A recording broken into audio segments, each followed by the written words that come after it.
Naisip mo na ba ang kwento sa likod ng isa sa pinakaiginagalang na mga relihiyosong ikona sa Pilipinas? Ngayon, susuriin natin ang kaakit-akit na kasaysayan ng itim na Nazareno ng Quiapo, isang simbolo ng matatag na pananampalataya at debosyon para sa milyon-milyon. Nagsisimula ang ating paglalakbay hindi sa masisikip na kalye ng Maynila, kundi sa kabila ng karagatan sa Mexico noong mga unang taon ng 16 na siglo. Nagsisimula ang kwento sa isang hindi kilalang Meksikanong eskultor, isang bihasang artisan na humubog sa imaheng ito ng isang itim na balat na Jesucristo na may dalang krus. Ito ay ginawa mula sa madilim na kahoy, malamang na miskit na nagpapaliwanag sa orihinal nitong maitim na kulay. Hindi ito himala ng pagbabago ng kulay, kundi isang sinadyang artistikong pagpili mula pa sa simula. Ang imahe ay naglalarawan kay Jesus sa kanyang daan patungo sa pagpapako sa krus na dadapa sa bigat ng krus, isang makapangyarihang paglalarawan ng pagdurusa at sakripisyo na magpapalalim sa damdamin ng mga mananampalataya sa mga darating na siglo. Kaya paano nakarating ang estatwa na ito mula sa Mexico patungo sa Pilipinas? Dinala ito noong 1606 ng mga misyonerong Augustinian Recollect. Naglayag sila sakay ng isang galyon, bahagi ng abalang ruta ng kalakalan na nag-uugnay sa dalawang kolonya ng Espanya. Ang estatwa ay unang iniluklok sa unang simbahan ng Recollect sa Bagumbayan na ngayon ay bahagi ng Rizal Park. Nanatili ito doon ng ilang taon bago inilipat noong 1608 sa mas malaking simbahan ng Recoletos sa Intramuros, ang makasaysayang lungsod na may pader sa Maynila. Dito nagiging interesante ang mga bagay. Mahigit 150 taon nanatili ang Nazareno sa Intramuros sa simbahan ng San Nicolas de Tolentino. Lumago ang reputasyon nito at nagsimulang iugnay ng mga tao ang mga himala sa pamamagitan ng kanyang pamamagitan. Malat ang debosyon na parang apoy at ang estatwa ay naging sentro para sa mga mananampalataya sa Maynila. Pagkatapos ay dumating ang sumaharang sandali sa kasaysayan nito. Noong 1787, inutos ni Basilio Sancho de Santa Justa y Rufina, ang arsobispo ng Maynila, ang paglilipat ng imahe sa kasalukuyang tahanan nito, ang Minor Basilica of the Black Nazarene, na mas kilala bilang Quiapo Church. Mahalaga ang paglipat na ito.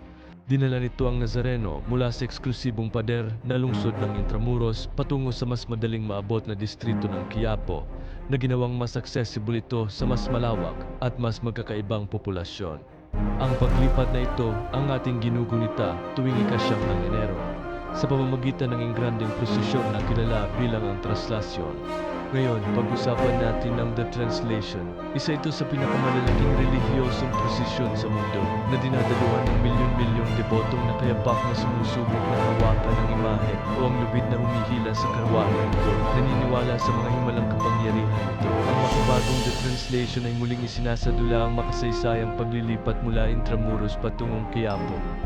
Ito ay isang makapangyarihan at taus-pusong pagpapakita ng pananampalataya kung saan ang mga tao mula sa iba't ibang antas ng buhay ay nagsasama-sama sa dagat ng Maroon at Tilaw. Ngunit ang napakalaking posisyong ito ay isang medyo modernong kaganapan sa kasalukuyang saklaw nito.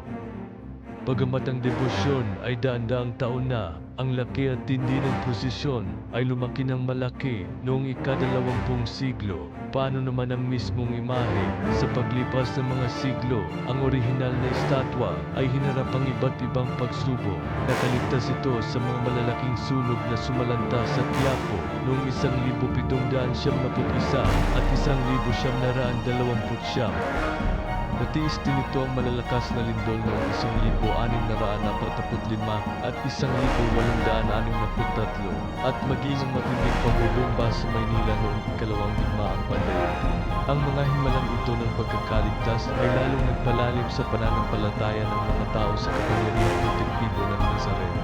Gayunpaman, ang paglipas ng panahon at ang matinding debosyon ay nagkaroon ng epekto.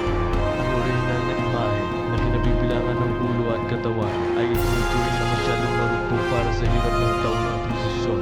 Upang maprotektahan ito, ang ulo ng orihinal na estatwa mula sa ika-17 siglo ay nakakabit na ngayon sa isang modernong replika ng katawan na gawa sa kahoy mula sa Pilipinas.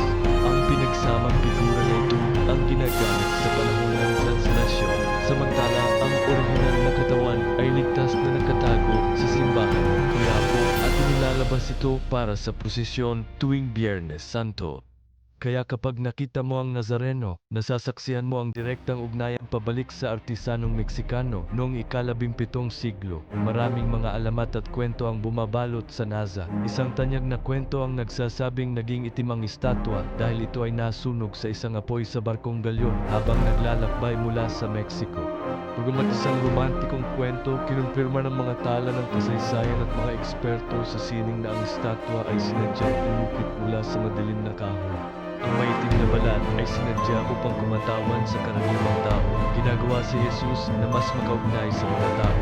Isa pang kawili-wiling aspeto ay ang ebolusyon ng mga kasuotan nito. Ang Nazareno ay laging inilalarawan na nakasuot ng mabigat na balabal na pilus, karaniwang kulay maroon o malalim na pula na may burda na masalimuot na gintong sinulid.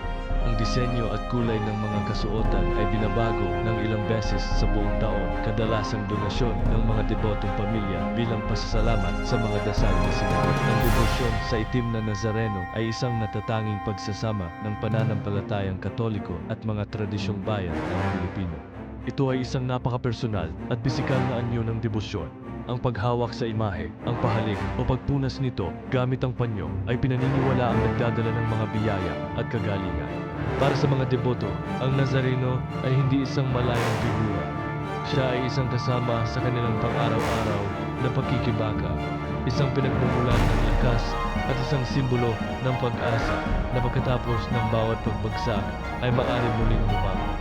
Mula sa isang paggawaan sa Mexico patungo sa puso ng Maynila, ang paglalakbay ng itim na Nazareno ay isang makapangyarihang patunay ng pananampalatayang tumawid sa mga karagatan at nagtagumpay sa pagsubok ng panahon. Higit pa ito sa isang estatwa, isa itong kayamanang kultural at buhay na simbolo ng diwa ng Pilipinong katatagan at matibay na debosyon. Ang kwento ng Nazareno ay kwento ng mga taong nagpapanatili ang kanyang pamana taon-taon, henerasyon pagkatapos ng henerasyon. Maraming salamat sa pagsama sa akin sa makasaysayang paglalakbay na ito. Kung natagpuan mong kahanga-hanga ang kwento nito, pakibigyan ng thumbs up ang video na ito at mag-subscribe. Ipaalam sa amin sa mga komento kung anong iba pang mga kwento ang nais mong tuklasin namin. Pagpalain ka ng Diyos.